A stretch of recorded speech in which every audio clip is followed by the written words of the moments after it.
This channel does not promote any violent, harmful, or illegal activities. All content provided by this channel is meant for an educational purpose only.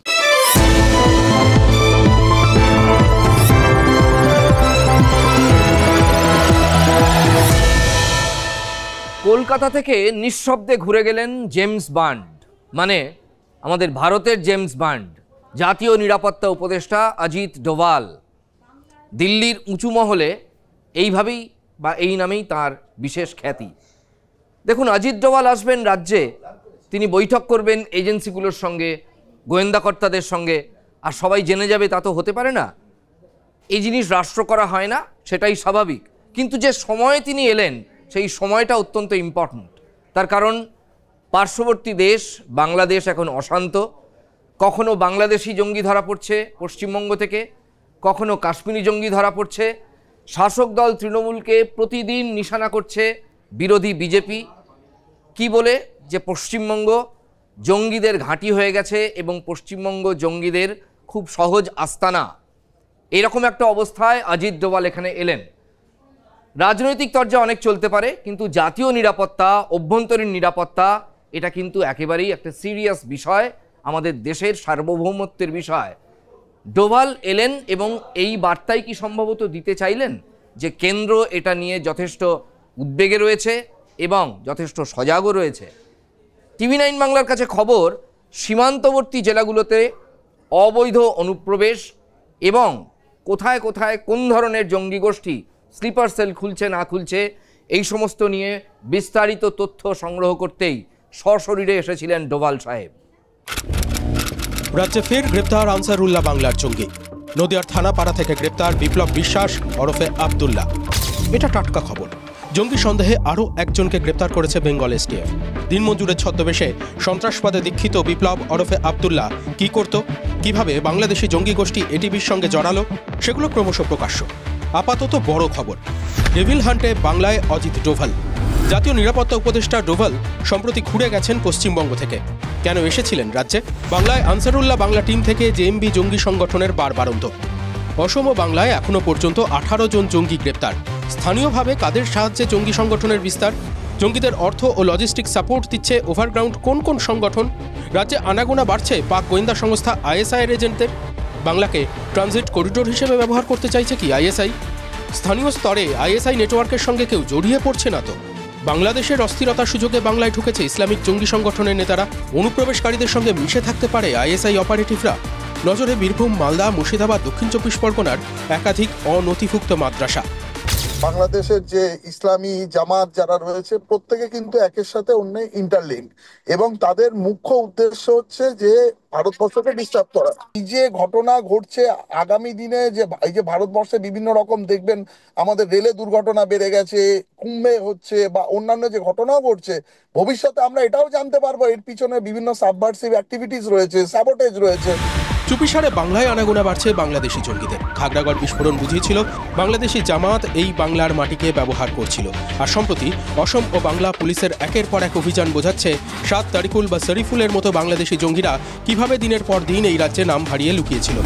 Ajit Doval গোয়েন্দাদের সতর্ক করেছেন, স্থানীয় খোঁচর না থাকলে, এলাকায় network না থাকলে ভিনদেশি জঙ্গিরা যে জামাই আদর পায় না, একথা পই পই করে বুঝিয়েছেন ডোভাল। মৌলবাদী সংগঠন দেখছেন, আপনাদের একটা কথা ক্লিয়ার বলি, আপনারা ভারতবর্ষে ঢুকছেন। ভারতবর্ষ আজকে is the third largest, would be the third largest economy in the world, is the fifth and one of the most powerful military power in the whole world. তো ভেবে চিন্তে ঢুকবেন। অর্থাৎ সাধু সাবধান। বিরোধীরা বলছেন এখন সতর্ক হওয়ার সময়। বাংলাদেশে ধারাবাহিক অস্থিরতা, সীমান্তের ওপারে জাঁকিয়ে বসা মৌলবাদীরা যে এই বাংলাকে অশান্ত করতে চাইছে, তাই বুঝিয়ে দিচ্ছে ডোভালের সফর। আমরা একটা বর্ডার স্টেটে আছি, আমাদের পাশেই অন্য একটা দেশ আছে, ফলে আমাদের এখান থেকে আমাদের প্রত্যেকে সজাগ থাকতে হবে। শুধু অজিত ডোভাল সাহেব আসবেন বা আমাদের গোয়েন্দা দপ্তরের সাথে বসলে রাজ্য সুরক্ষিত থাকবে এরকম ব্যাপার নয়। আমাদের রাজ্যের প্রতিটা নাগরিককেও সজাগ সতর্ক থাকতে হবে। বাংলাদেশ সীমান্তটা তো দেখে BSF। অনুপ্রবেশ ঠেকানো বা সীমান্ত পাহারা দেওয়াটা রাজ্য পুলিশ বা কলকাতা পুলিশ বা কোনো জেলা পুলিশের কাজ নয়, সেটা পাহারা দেয় কেন্দ্রীয় সরকারের এজেন্সিগুলো এবং বাহিনী। রাজনৈতিক দাদাগিরির জন্য বাড়তি আপনারা 35 কিলোমিটার দখল করলেন কেন? কয়েক বছর ধরে আমরা দেখতে পাচ্ছি সীমান্তবর্তী রাজ্যগুলো, আমাদের এখানে বাংলা হতে পারে, ওদিকে আসাম হতে পারে, এই ধরনের রাজ্যগুলোতে অনুপ্রবেশ বেড়েছে। বেশ কতগুলো রাজ্যে তারা স্লিপার সেল চালাচ্ছে। আমরা 100 বার মনে করি যে রাজনৈতিক দলগুলোর তাদের মধ্যে যাই মতান্তর থাক না কেন, জাতীয় নিরাপত্তার প্রশ্নে, জাতীয় সুরক্ষার প্রশ্নে প্রতিটা সরকারে, সেটা বাংলায় তৃণমূলের সরকারের অধীনস্থ নিরাপত্তা বা গোয়েন্দা বিভাগ হতে পারে, প্রত্যেকের একে অপরকে সহযোগিতা করে ভারতকে এই বিপদ থেকে মুক্ত করার কাজ করা উচিত। শুধুই কি ইসলামিক জঙ্গি গোষ্ঠীগুলি চিন্তার কারণ? মাওবাদীদের শীর্ষ নেতৃত্ব বাংলায় গা ঢাকা দিয়ে আছে বলে অনুমান করা হচ্ছে। ছত্তিশগড়ে একের পর এক অপারেশনে কোণঠাসা হয়েই সম্ভবত বাংলায় আশ্রয়। বাংলায় মাওবাদীদের অনেক সমর্থক রয়েছে, তাদের আশ্রয় রয়েছেন কি মাও নেতারা? মাওবাদী নেতা দেবজি, কটকম সুদর্শনের মতো শীর্ষ নেতারা লুকিয়ে থাকতে পারে বাংলায়। এই রাজ্য থেকেই ফের অর্থ লজিস্টিক সংগ্রহের পরিকল্পনা থাকতে পারে মাওবাদীদের।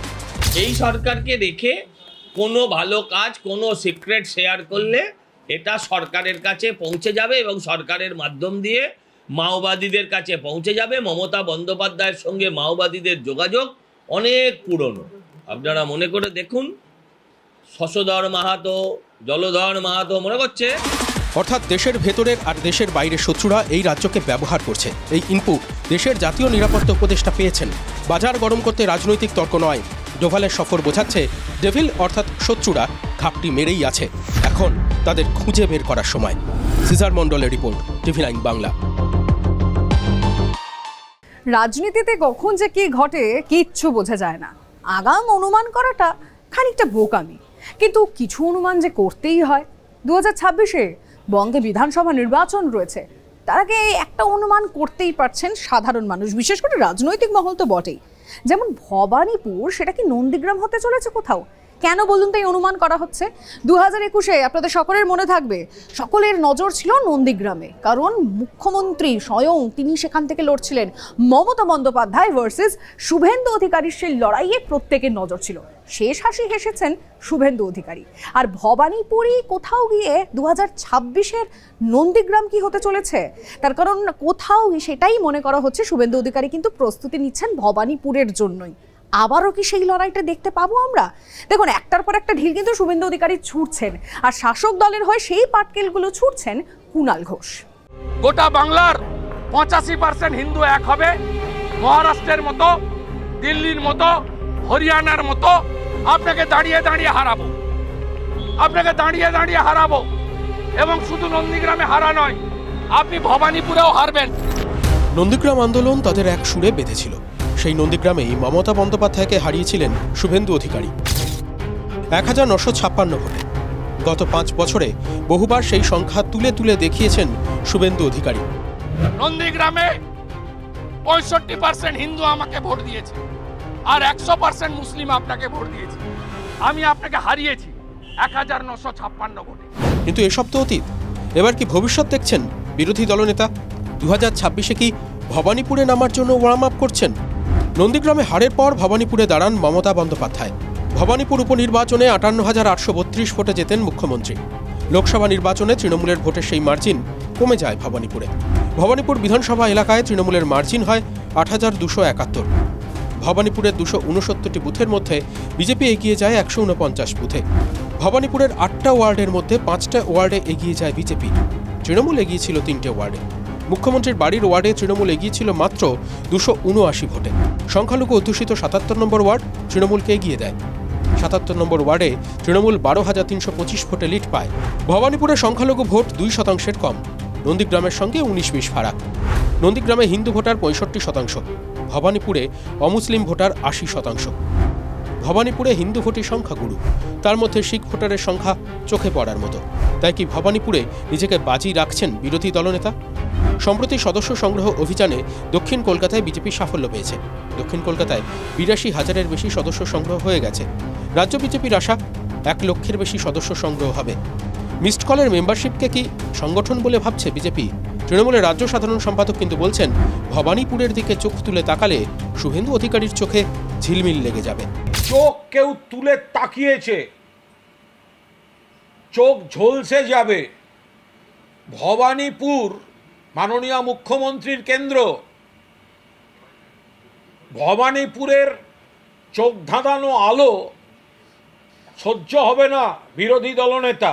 আমার তো মনে হচ্ছে যে নন্দীগ্রামের থেকেও ভবানীপুরটা আমার কাছে খুব ইজি। বিরোধী দলনেতা যদি ভবানীপুরে লড়তে আসেন, জামানত জব্দ করে বাড়ি পাঠাবো, জামানত জব্দ করে বাড়ি পাঠাবো। চ্যালেঞ্জ অ্যাকসেপ্ট করুন। মঞ্চ প্রস্তুত যে লড়াইটা নিয়ে এত কথা, সেই লড়াই কি হবে? গত কয়েক মাসে বারবার দক্ষিণ কলকাতায় রাজনৈতিক কর্মসূচি নিয়েছেন বিরোধী দলনেতা, এমনকি চিড়িয়াখানার বিষয় নিয়েও প্রতিবাদ মিছিল করেছেন। দক্ষিণ কলকাতার এমন তুচ্ছাতি তুচ্ছ ঘটনায় শুভেন্দু অধিকারী নিজেকে ওতপ্রোত করে জড়াচ্ছেন কি ২৬-এর লড়াইয়ের কথা মাথায় রেখে? একটা এলাকায় কেউ ঢুকতে পারে না, সেই এলাকাতে কেউ ঢুকতে পারে না, এত উন্নয়ন, আপনি বাড়ি বাড়ি যাওয়ার উপায় নেই, মানুষ অতিষ্ঠ এদের অত্যাচারে। ভবানীপুরের ১৯-২০টি প্লট শুধু একটি পরিবারের হাতেই চলে গেছে, এই পরিস্থিতি। সর্বভারতীয় তৃণমূল কংগ্রেস চ্যালেঞ্জ করে বলছে 2026 সালের বিধানসভা নির্বাচন চতুর্থবারের জন্য মুখ্যমন্ত্রী হিসেবে শপথ নেবেন মমতা বন্দ্যোপাধ্যায়। এই ভবানীপুর কেন্দ্র থেকে জিতে এসে নন্দীগ্রামের তৃণমূল বিধায়ক রাজ্যের মন্ত্রী হিসাবে তৃণমূল বিধায়ক মমতা বন্দ্যোপাধ্যায়ের মন্ত্রিসভায় থাকবেন। চ্যালেঞ্জ এখানেই কিন্তু শেষ নয়। উন্নয়নের গরিমা বনাম হিন্দুত্বের তাস। ২৬-এ শেষ হাসি কে হাসবেন? মেগা ডুয়েল কি হবে সেটা ভবিষ্যতেই জানাবে ভবানীপুর। আপাতত মুখে মুখে খই ফুটতে দেখছে মুখ্যমন্ত্রী মমতা বন্দ্যোপাধ্যায়ের কেন্দ্র। Bureau report, TV9 Bangla. Bangla ও বাঙালির অস্মিতার উত্থান হোক নিজস্ব পতাকার মাধ্যমে। রাজ্য বিধানসভায় দাঁড়িয়ে এই দাবি তুলেই শাসক এবং বিরোধীর সমর্থন চাইলেন বলাগড়ের বিধায়ক মনোরঞ্জন ব্যাপারী।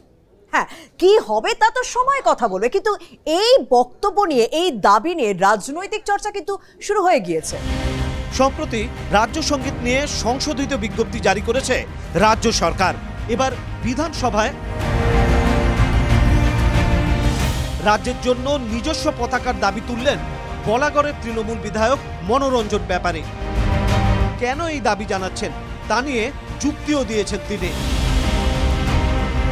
আমাদের রাজ্য সঙ্গীত আমরা পেয়েছি, আমাদের রাজ্যের জন্য একটা নিজস্ব পতাকা ভাবনা চিন্তা করা হোক। মাননীয় মুখ্যমন্ত্রীর কাছে এবং বিধানসভার সমস্ত সদস্যদের কাছে, সরকার পক্ষ বিরোধীদের পক্ষ সবার কাছে আমি একটা আবেদন রেখেছি, যে পতাকার মধ্যে দিয়ে আমাদের রাজ্যের সংস্কৃতি, কৃষ্টি, নিজস্ব পরিচিতির প্রকাশ পাবে। সরকার পক্ষে হোক, বিরোধীর পক্ষের হোক, যে হোক, যদি এই ভাবনাটা তার মধ্যে আসে তাহলে তাকে স্যালুট।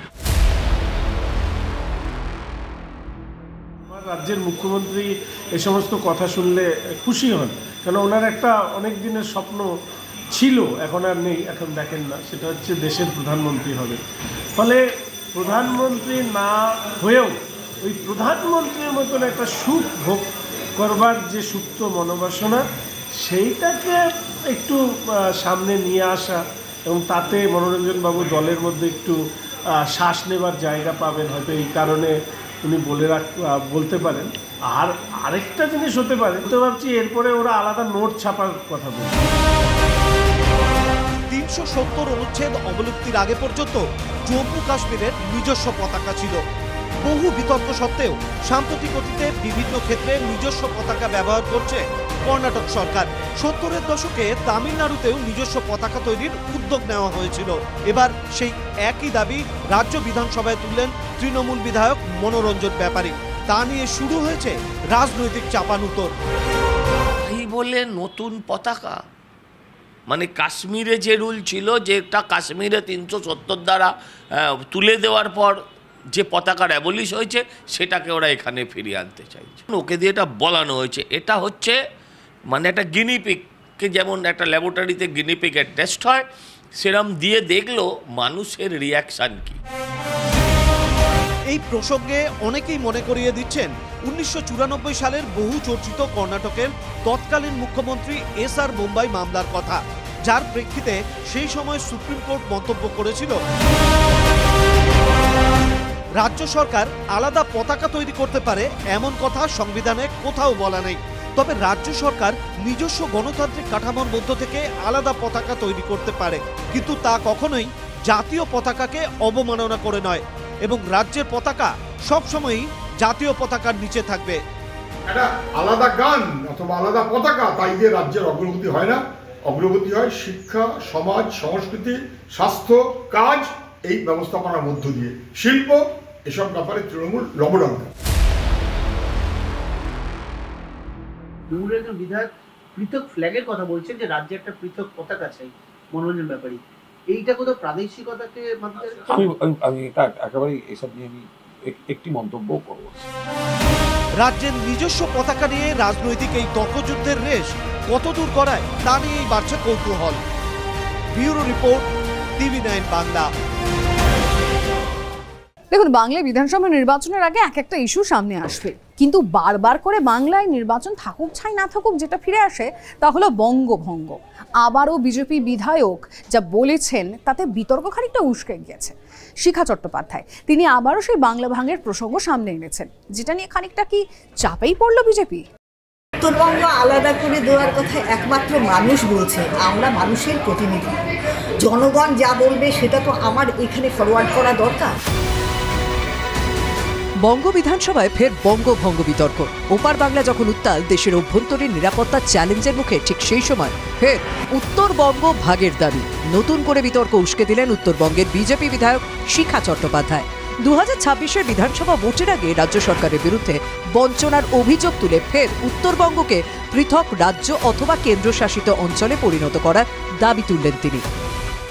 মানুষ বারবার বলছে আমাদের এখানে নদী ভেঙে যাচ্ছে, তার কোনো ভাঙনের কোনো জায়গা হচ্ছে না, কোনো কর্মসংস্থান নেই, মানুষের এত বেশি ক্ষোভ।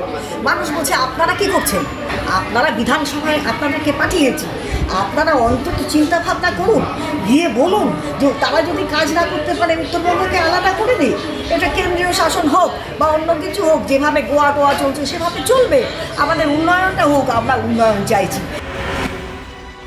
যাদের রাজনীতির মূল মন্ত্র হচ্ছে সাম্প্রদায়িকতা, বিচ্ছিন্নতাবাদ, তারা এই ধরনের কথা বলবে, এটা তো স্বাভাবিক ব্যাপার।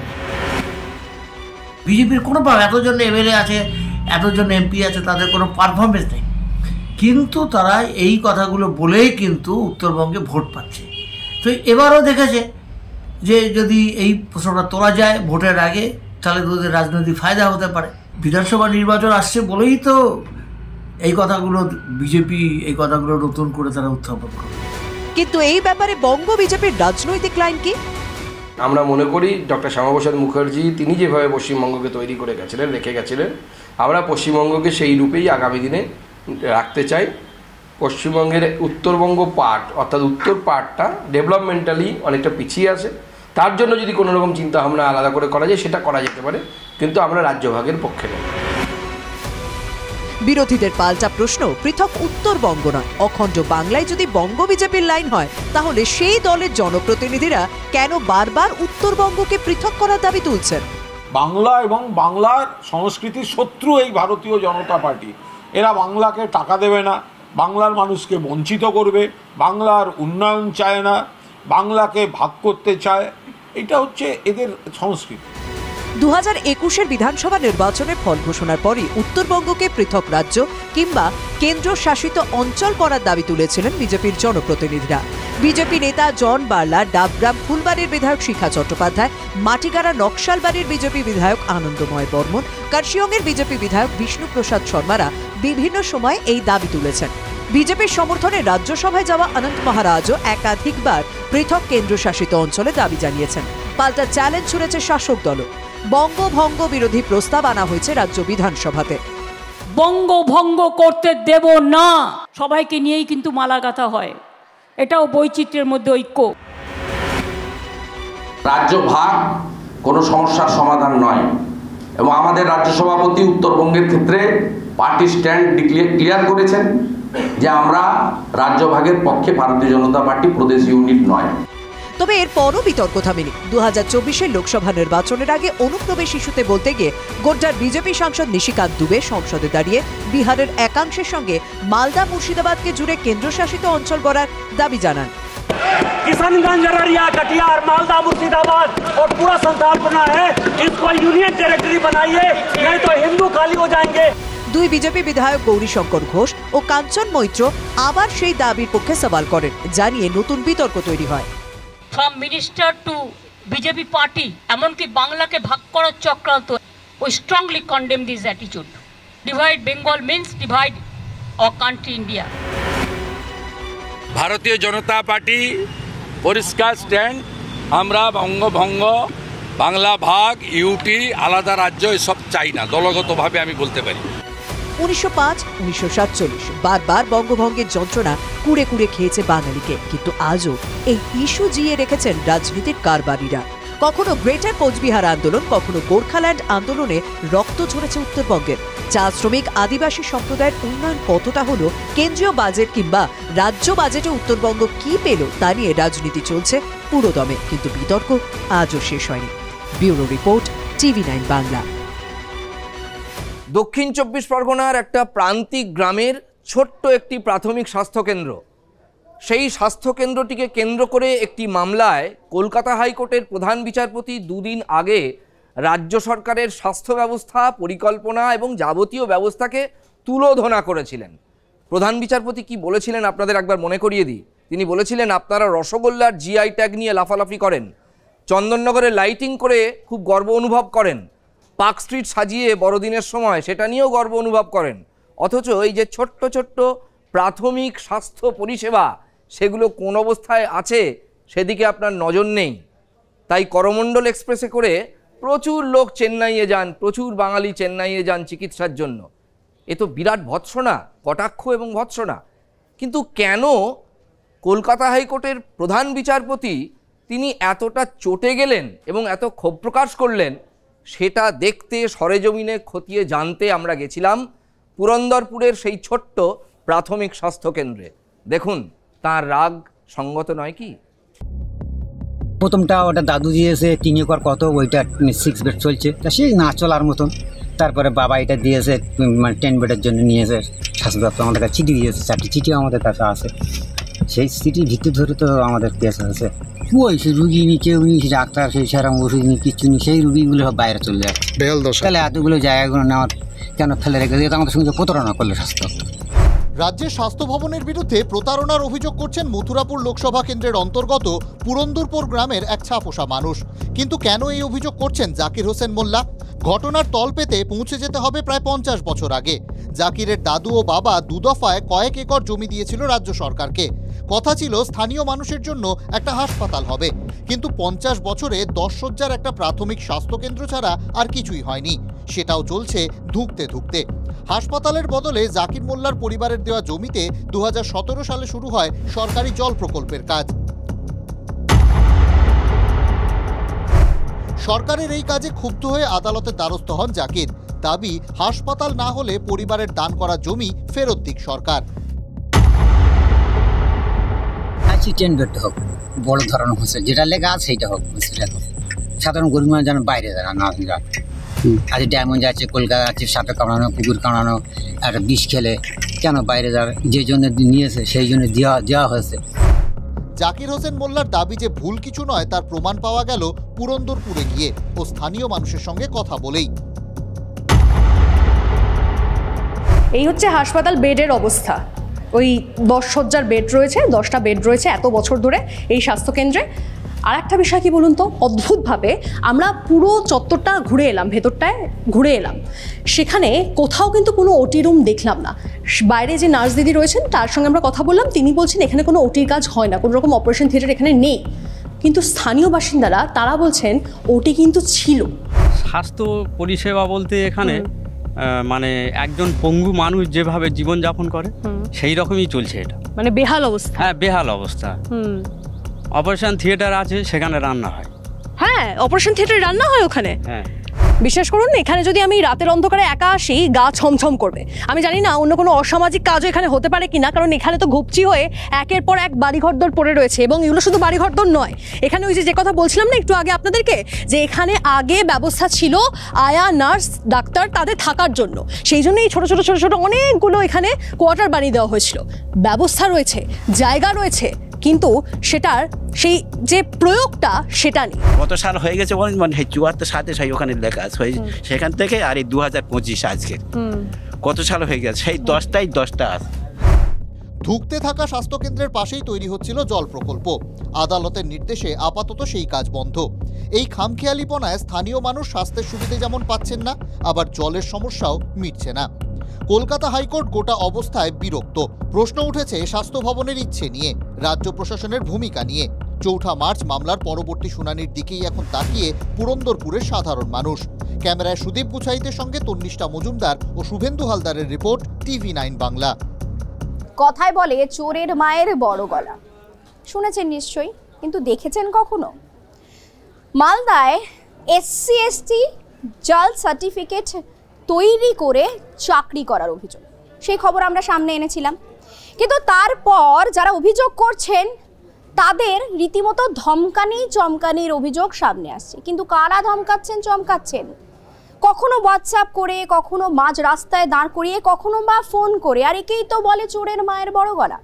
যারা চাকরি চুরি করছেন তারাই নাকি ধমকাচ্ছেন। কিন্তু প্রশ্ন হলো, তাদের মাথার ওপর কত বড় ছাদ থাকলে অথবা কত বড় হাত থাকলে তারা এই কাজ করতে?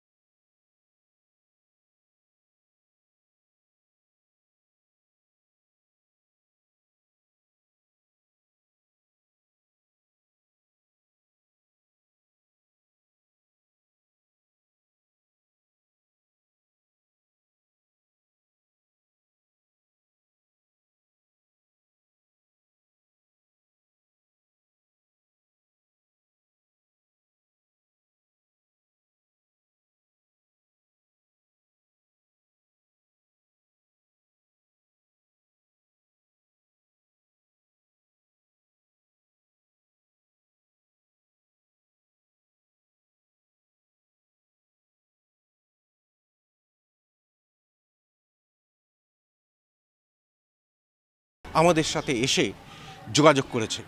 বারবার শুনতে হচ্ছে খুনের হুমকি। কেন না, তারা প্রতিবাদ করেছেন। অবৈধভাবে ST SC বের করে চাকরি করছেন, তাদের বিরুদ্ধে আমি কিছু মুখ খুলেছি এবং প্রশাসনও একটু নড়ে চড়ে বসেছে TV9 বাংলার খবর শুনে, যাতে আমি কিছু না করি। খুনের হুমকি হোয়াটসঅ্যাপে কলের মাধ্যমে। বাড়ি থেকে বেরোতে পারছি না, আমরা এমন অবস্থায় আছি।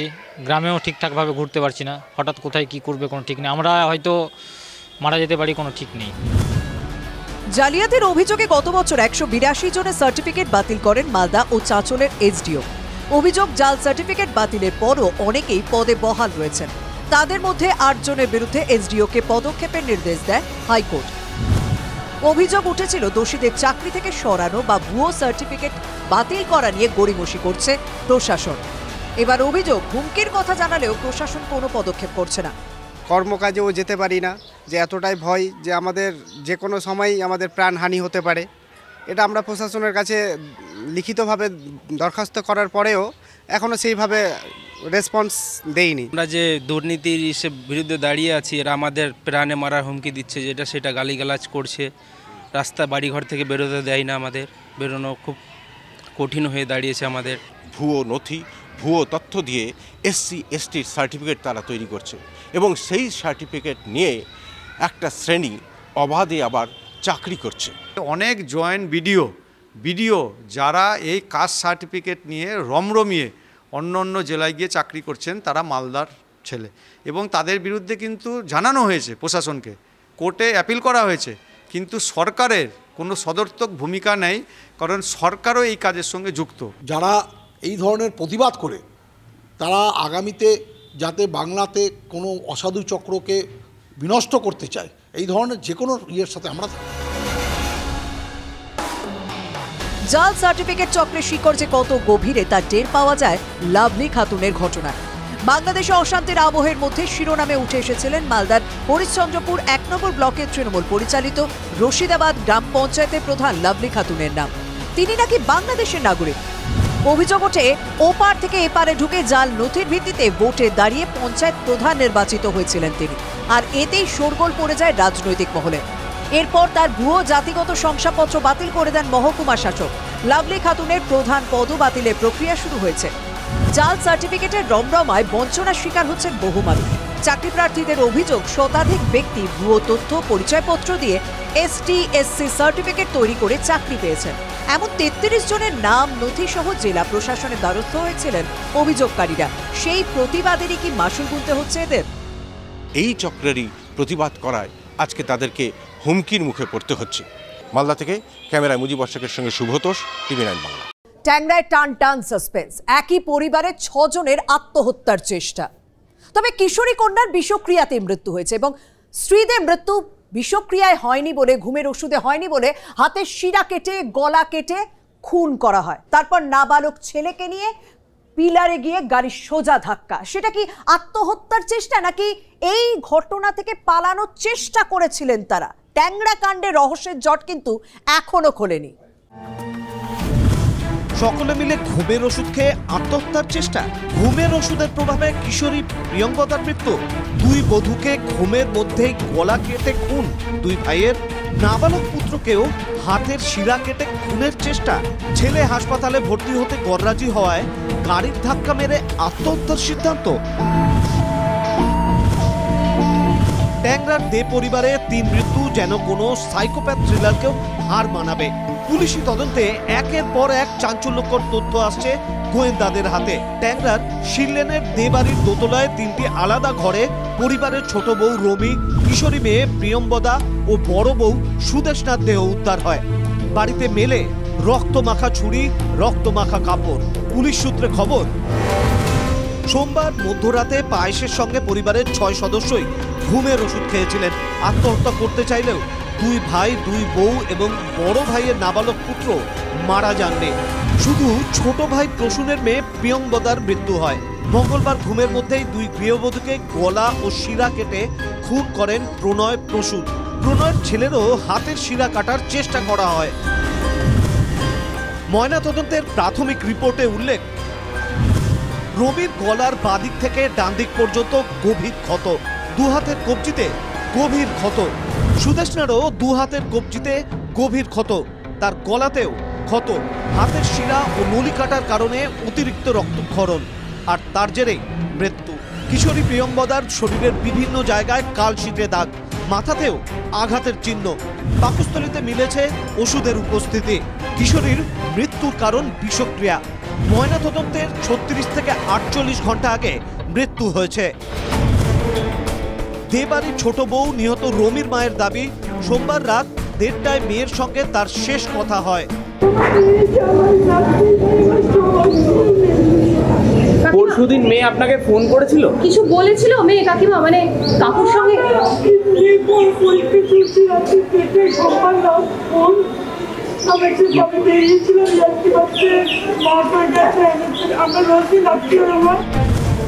ময়নাতদন্তের প্রাথমিক রিপোর্টের পাশাপাশি রমির মায়ের বক্তব্য সব মিলিয়ে যে তথ্য উঠে আসছে তাতে মঙ্গলবার রাত 11টার আগেই 3 জনকে খুন করা হয়েছে।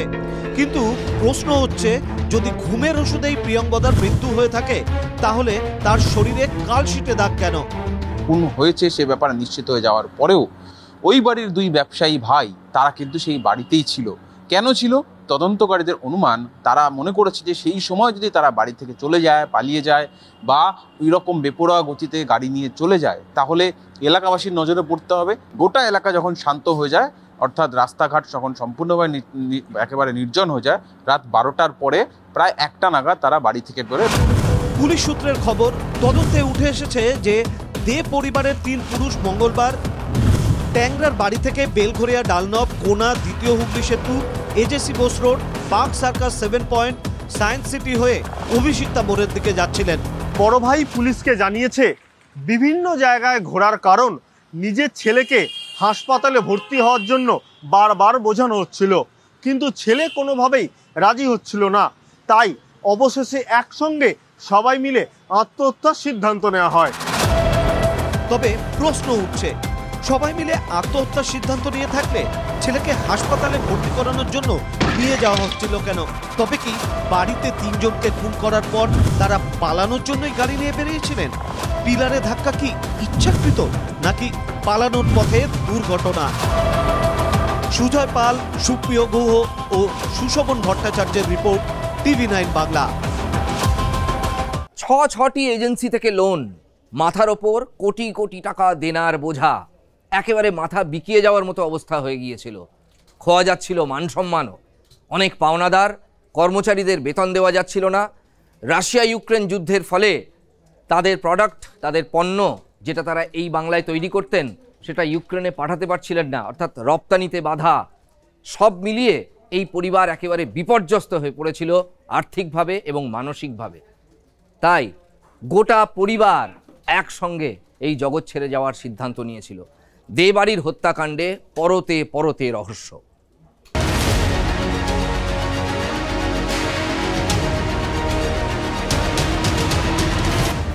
রাশিয়া ইউক্রেন যুদ্ধের প্রভাব পড়েছিল দে পরিবারের চামড়ার ব্যবসায়, দেখা দিয়েছিল মন্দা, বাজারে বাড়ছিল দেনা, ইতিমধ্যে ৬ এজেন্সি থেকে নেওয়া হয়েছিল ঋণ। ক্রমশ স্পষ্ট হচ্ছে ট্যাংরার সম্ভ্রান্ত দে পরিবারের আর্থিক অনটন। পুরসভা সূত্রের খবর, 2023-24 সালে শেষবারের মতো ট্রেড লাইসেন্স পুনর্নবীকরণ করেছিল দে পরিবার। 2024-25 সাল থেকে নতুন করে আর পুনর্নবীকরণ করা হয়নি। পুরসভা সূত্রের খবর, প্রসূন দে ও প্রণয় দে জানিয়েছিলেন অর্থনৈতিকভাবে তারা সম্পূর্ণ ভেঙে পড়েছেন, সেই কারণেই তারা ফ্যাক্টরি চালাতে পারছেন না, এমনকি কর্মীদের বেতন দেওয়ার মতো অর্থও তাদের কাছে নেই, তাই নতুন করে লাইসেন্স আর পুনর্নবীকরণ করবেন না। প্রসূন দে এবং প্রণয় দে নির্দিষ্টভাবে জানিয়েছিল যে তাদের ফ্যাক্টরি বা কাজকর্ম রীতিমতো মুখ থুবড়ে পড়েছে। ইউক্রেন রাশিয়া যুদ্ধের পর বিভিন্ন এক্সপোর্টাররা তাদের মালপত্র নিচ্ছে না, এমনকি রাশিয়ায় তাদের একাধিক এক্সপোর্টার রয়েছে, তাদের সঙ্গে ব্যবসা কার্যত বন্ধ হয়ে গিয়েছে। মুখ থুবড়ে পড়ায় ব্যবসা থেকে টাকা উঠছে না এবং কর্মীদের বেতন দেওয়া সম্ভবপর হচ্ছে না। উনি কাউকেই পেমেন্ট করতে পারেনি। উনি রাশিয়ায় মাল পাঠিয়েছিলেন, ইউক্রেন রাশিয়া যুদ্ধ লেগে যাওয়ার পরে উনার ওখান থেকে পেমেন্ট আসা বন্ধ হয়ে যায়। ঠিক আছে, এইটা হচ্ছে প্রথম কারণ। এবং উনার অনেক টাকার মাল ক্যানাডিয়ান গ্লাভস তৈরি হয়ে ওনার ফ্যাক্টরিতেই পড়ে আছে, ওটা এক্সপোর্ট হয়নি। ঠিক আছে, এই সব দিকে নানা দিকে রয়েছে। তারপরে আমি এটা শুনলাম উনি নাকি আমেরিকার কোনো কোম্পানিতে মাল পাঠিয়েছিলেন, কিন্তু কোম্পানিটা ভুয়ো কোম্পানি। তো আমার চোখে দেখা 2023-এর পর থেকে পুরোটা টোটাল টালমাটাল হয়ে গেল।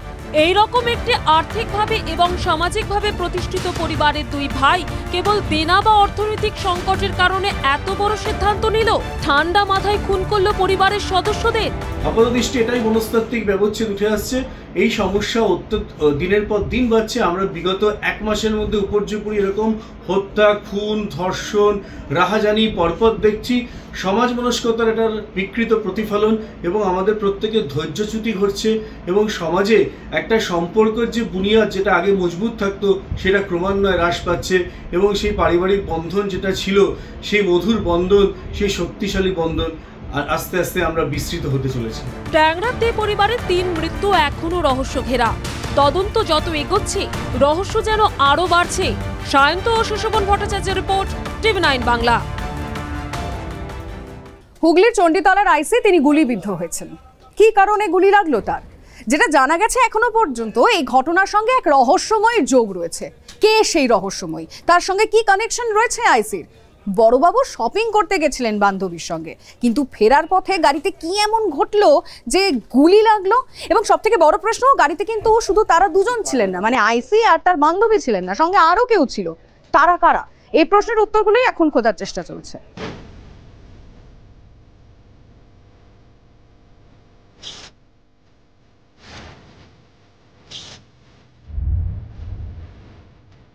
বুধবার রাত তখন 11:30। হাওড়ার ঘোষপাড়া পেট্রোল পাম্পের সামনে হঠাৎ একটা গুলির আওয়াজ। সিসি ক্যামেরার ফুটেজে দেখা যাচ্ছে দাঁড়িয়ে থাকা একটি সাদা গাড়ির সামনে গিয়ে লুটিয়ে পড়লেন একজন। গাড়িটি থেকে বেশ কয়েকজনকে বেরিয়ে আসতে দেখা যায়। জানা যায় আহত ব্যক্তি আসলে থানার বড়বাবু, হুগলির চণ্ডীতলা থানার আইসি জয়ন্ত পাল। তার বাঁ হাতে গুলি লাগে। একটি নীল গাড়িতে করে পেট্রোল পাম্পের কাছাকাছি এলাকায় এসেছিলেন তিনি। রাত্রিরে একটা আওয়াজ শুনতে পেলাম, মনে হয়েছি পটকা, কালী পুজো হয়, অনেক সময় বিয়ে বাড়ি হয়, পটকা ফাটায়, একটাই আওয়াজ হয়েছিল। আর আমরা তো শুয়ে পড়েছিলাম, শুয়েই শুনেছি। এটা তাও রাত কটা নাগাদ? 11:30 হবে। জয়ন্তবাবু নীল গাড়ির কাছে যেতেই এক মহিলাকে দেখা যায়, তার চোখে মুখে রক্তের ছিটে। সূত্রের খবর, এই মহিলা আইসির বান্ধবী, সাকরাইলের বাসিন্দা, একটি পানশালায় কাজ করেন। বান্ধবীর সঙ্গে শপিং মলে কেনাকাটা করতে গিয়েছিলেন জয়ন্ত। সেখানে 28,000 টাকার জিনিস কিনে ফেলেন বান্ধবী। অতিরিক্ত কেনাকাটা নিয়েই আইসির সঙ্গে বান্ধবীর বচসা হয় বলে সূত্রের খবর। ঝগড়া হাতাহাতির মধ্যে দুর্ঘটনাবশত জয়ন্তর সার্ভিস রিভলভার থেকে গুলি চলে বলে অনুমান। গুলি কার লেগেছিল? যে পুলিশওয়ালা যে আইডি কার্ড দেখিয়েছিল পুলিশের, তারই লেগেছিল। মহিলাটা গাড়ির মধ্যেই বসেছিল, বাট মহিলার পুরো মুখে রক্তে ভর্তি ছিল। উনি বললেন আমি পুলিশে আছি, ম্যাটারটাকে বেশি বড় করো না, ছেড়ে দাও, তোমরা চলে যাও, আমরা বুঝে নিচ্ছি। খবর পেয়ে ঘটনাস্থলে যায় ব্যাটরা ও শিবপুর থানার পুলিশ। গাড়ির ভিতর মদ্যপানেরও ইঙ্গিত মিলেছে। জানা যাচ্ছে যে নীল রঙের গাড়িতে জয়ন্তবাবু ও তার বান্ধবী ছিলেন সেটি অন্য এক ব্যক্তির নামে নথিভুক্ত। ওই গাড়িতে কি করছিলেন তারা? হুগলি থেকে হাওড়ায় কেন এসেছিলেন জয়ন্তবাবু? তদন্ত করে দেখছে পুলিশ। আইসির বান্ধবীকে জিজ্ঞাসাবাদ করা হচ্ছে, কথা বলা হচ্ছে প্রত্যক্ষদর্শীদের সঙ্গেও, খতিয়ে দেখা হচ্ছে সিসিটিভি ফুটেজ। পুলিশ আধিকারিকের বিরুদ্ধে বিভাগীয় তদন্ত করছে হুগলি জেলা পুলিশ। এইখানেই কিন্তু রক্ত পড়েছিল এবং গুলির খোল পাওয়া যায়, এবং এই ঘটনায় এই মহিলা ছাড়া আরও কারা যুক্ত রয়েছে তাও কিন্তু খতিয়ে দেখছে পুলিশ। সাদা গাড়িটি কোথায় গেল, যেটা সিসিটিভি ফুটেজে পরিষ্কার দেখা যাচ্ছে। কোথাও কি কারুর সঙ্গে বচসার জেরে এই ঘটনা ঘটেছে, সম্পূর্ণ ঘটনা খতিয়ে দেখছে হাওড়া সিটি পুলিশ। হাওড়ার ঘোষপাড়া থেকে সুব্রত বন্দ্যোপাধ্যায়, TV9 বাংলা। TV9 বাংলার খবরের জের জলে যেতে যেতে বাঁচল রাজ্যের 7.5 লক্ষ টাকা। হাইড্রেন কেলেঙ্কারিতে নাম জড়ালো ইটাহার প্রশাসনের।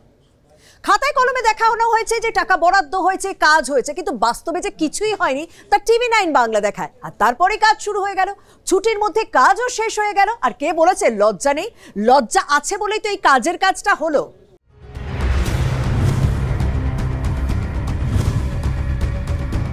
ইটাহারের বিডিও অফিস চত্বরের একটা হাইড্রেন তৈরি ঘিরে বিতর্কের সূত্রপাত।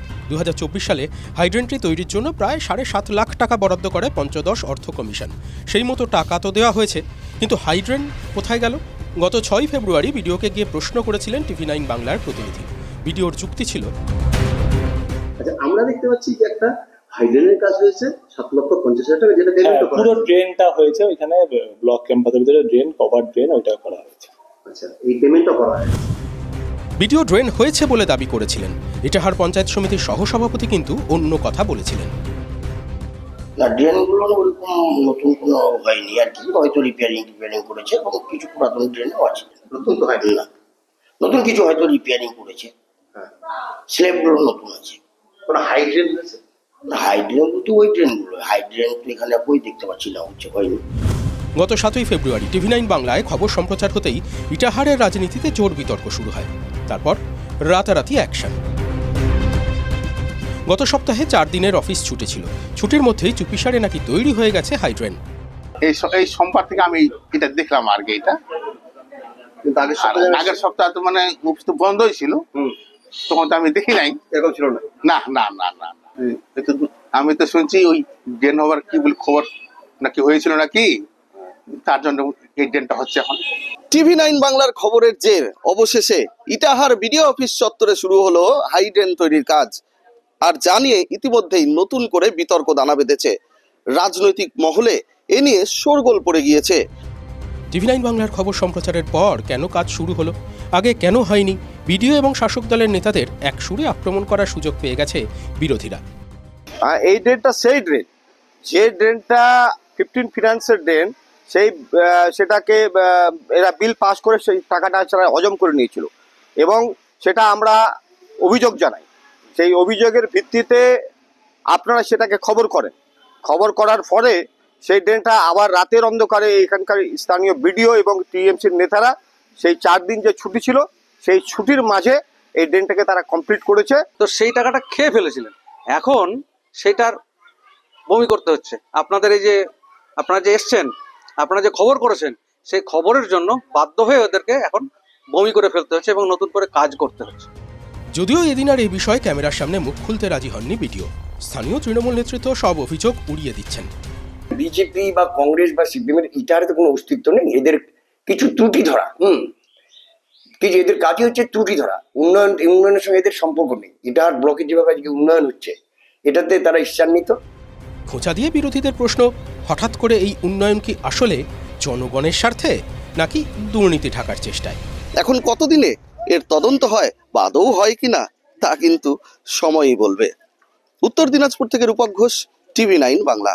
জমানা তৃণমূলের, সরকার তৃণমূলের, কার্যত গোটা রাজ্যটাই তৃণমূলের। অথচ তৃণমূলের শাসনে তৃণমূলের জনপ্রতিনিধিরাই সুরক্ষিত নন, নিজের বাড়িতেও সুরক্ষিত নন। উত্তর দিনাজপুরের রায়গঞ্জে তৃষা প্রামাণিক নামের এক পঞ্চায়েত প্রধান, যিনি মাড়াইকুড়া গ্রাম পঞ্চায়েতের প্রধান, তার বাড়ি ঘিরে ধরে 1 ঘন্টা ধরে ইট, বোমা, গুলি বৃষ্টি হয়েছে বলে অভিযোগ। এই ঘটনার যদি তদন্ত হয় তাহলে কি বেরিয়ে আসবে? রাজনৈতিক কারণে তো বটেই, কিন্তু হামলাটা চালালো কারা? দলেরই বিরুদ্ধ গোষ্ঠী নাকি বিরোধীরা?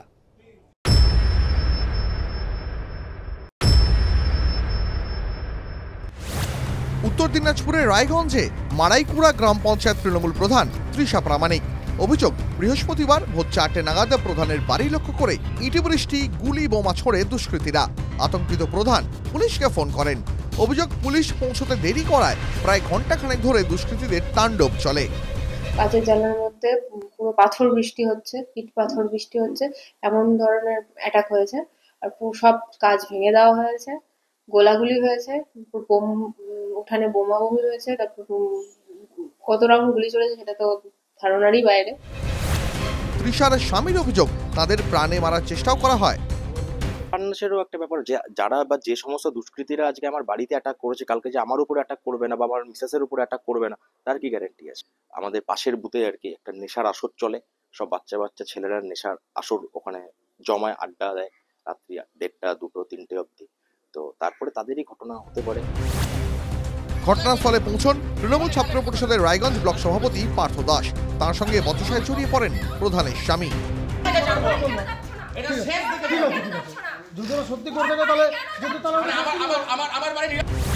দলেরই লোক যে এই কাজ করেছে তা কার্যত স্বীকার করে নেন টিএমসিপি নেতা। আমাদের দলের লোক, আমাদের তৃণমূলের এমন ইভেন যাদের কথা বলছে, ওরা তৃণমূল ছাত্র পরিষদের হচ্ছে অঞ্চলের দায়িত্বও রয়েছে। তো ওরা এই কাজটা করতে, ওরা ক্যাটারিং করে, ঠিক আছে? তো মানে সবাই খেটে খাওয়া মানুষ, না এরকম কোনো ব্যাপার নেই। অথচ টিএমসিপি জেলা সভাপতি হামলার দায় আবার বিজেপির ঘাড়ে চাপালেন। পাল্টা বিজেপির অভিযোগ, পঞ্চায়েতের কাজ আর টাকার ভাগ বাটোয়ারা নিয়ে নিজেদের মধ্যেই গন্ডগোলের জেরে এই হামলা। নিজেদের পঞ্চায়েতের ভাগ বাটোয়ারা নিয়ে লড়াই করবে আর সমস্ত দায় চাপাবে বিজেপির উপরে বা বিরোধীদের উপরে। যারা করেছে তারা দুষ্কৃতী, তারা কোনো তৃণমূল দলের সাথে যুক্ত না। এটা বিরোধী দলেরই চক্রান্ত বলে আমরা মনে করছি। বিরোধী দল বলতে বিজেপিকে আমরা মনে করছি। হামলার ঘটনার পর থেকেই আতঙ্কে রয়েছেন পঞ্চায়েত প্রধান ও তার পরিবার। উত্তর দিনাজপুর থেকে রূপকের রিপোর্ট, TV9 বাংলা। শীতের জামাকাপড় বাক্সবন্দি, এবার রেনকোট আর ছাতা বের করে ফেলুন, কারণ আবহাওয়া দপ্তর জানিয়েছে রবিবার অবধি দক্ষিণবঙ্গে বৃষ্টির সম্ভাবনা রয়েছে, সঙ্গী হবে ঝোড়ো হাওয়াও। সে কারণেই মাথা বাঁচান। পশ্চিমী ঝঞ্ঝার জেরে ফাল্গুনে বর্ষার মেজাজ। রবিবার পর্যন্ত বৃষ্টির পূর্বাভাস দক্ষিণবঙ্গে। হালকা থেকে মাঝারি বৃষ্টির পূর্বাভাস রয়েছে। আবহাওয়া দপ্তর বলছে কোথাও কোথাও শিলাবৃষ্টির আশঙ্কা রয়েছে। বজ্রপাত থেকে বাঁচতেও তারা সতর্ক করছে। আকাশ ভর্তি জল ভরা মেঘ। সকাল গড়িয়ে দুপুর হওয়ার আগেই মিশকালো অন্ধকার। যারা ঘরে বসে বৃষ্টি দেখেছেন তাদের কথা আলাদা, যারা বৃষ্টির মধ্যে রাস্তায় নেমেছেন তারা ভিজে কাক। জল দাঁড়িয়ে গেছে জমিতে। শিলার ঘায়ে পাকা আনাজপাতি ক্ষতিগ্রস্ত। আলু, পটল, সর্ষে বুনেছিলেন যারা, আচমকা শিলাবৃষ্টিতে মুখ চুন তাঁদের। পূর্ব বর্ধমান, হুগলি, উত্তর 24 পরগনার কৃষকদের প্রশ্ন, কি হবে? টাকা উঠবে কিভাবে?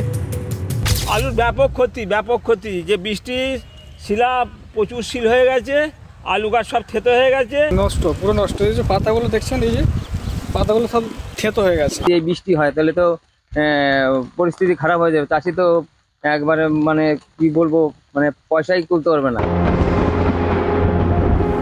সময় যেন ছুটতে ভুলে গিয়েছিল সকালেই। ব্যস্ত সময়ে রাস্তাঘাট মুষলধারায় ফাঁকা হয়ে যায়।